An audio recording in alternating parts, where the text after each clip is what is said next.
यह एक उत्तर भारत की कहानी है जहां एक राजा बहुत परेशान था।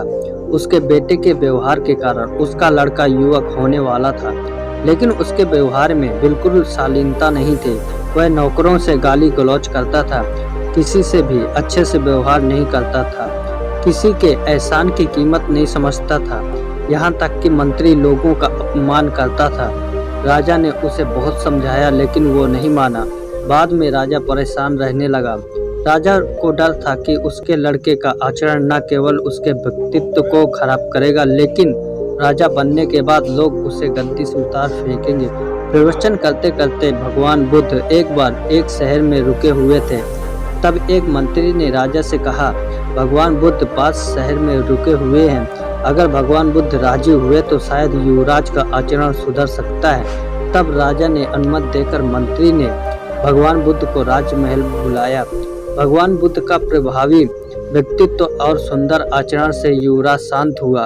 भगवान बुद्ध के मधुर वाणी से युवराज को बुद्ध अच्छे लगने लगे। भगवान बुद्ध युवराज से बातें करते करते सीढ़ियां से उतर रहे थे। तब भगवान बुद्ध को एक विषैला पौधा नजर आया। तब भगवान बुद्ध उसे छूने वाले थे, तब युवराज कह पड़ा, भगवान रुक जाए, वह विषैला पौधा है, उसे नहीं छुएं। और फिर वह पौधा उखाड़ कर फेंक दिया। तब भगवान बुद्ध ने उससे पूछा कि उसने वह पौधा तोड़कर क्यों फेंका। तब युवराज ने कहा, वह विषैला पौधा बड़ा होकर बहुत विषैला होगा, तब उससे निजात पाना बहुत मुश्किल होगा। तब भगवान बुद्ध ने कहा, हमें भी अपने गलत आचरण और व्यवहार को समय रहते ही ठीक करना चाहिए और बुरे संस्कारों को उखाड़ देना चाहिए ताकि समय रहते ही फायदा हो सके। तब युवराज समझ गया और बुद्ध को वचन दिया कि वह अब उसका गलत आचरण सुधरेगा और अच्छा संस्कारी जीवन जिएगा। अगर कहानी आपको अच्छी लगी हो तो मुझे कमेंट में ज़रूर बताएं। चैनल पे नए हैं तो चैनल को सब्सक्राइब जरूर करें।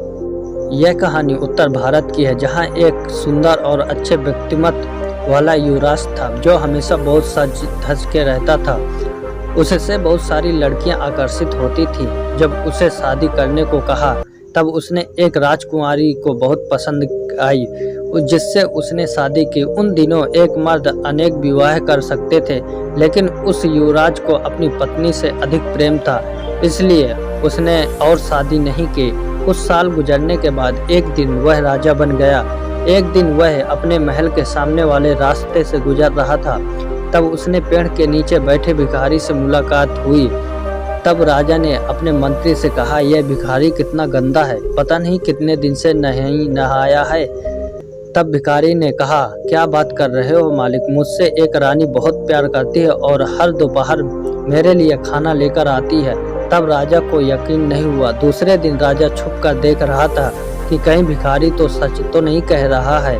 तब उसने देखा कि उसकी रानी खाना लेकर आई और भिखारी से प्यार से बात करने लगी। तब राजा को बहुत गुस्सा आया। उसने रानी और भिखारी को फांसी की सजा सुनाई। तब मंत्रियों ने समझा बुझाकर राजा को ऐसा करने से रोका। तब राजा ने रानी और भिखारी को उसका राज्य छोड़कर जाने का आदेश दिया। तब रानी खुशी से उस भिखारी के साथ दूसरे राज्य में चली गई। आपको वीडियो कैसा लगा मुझे कमेंट में ज़रूर बताएं।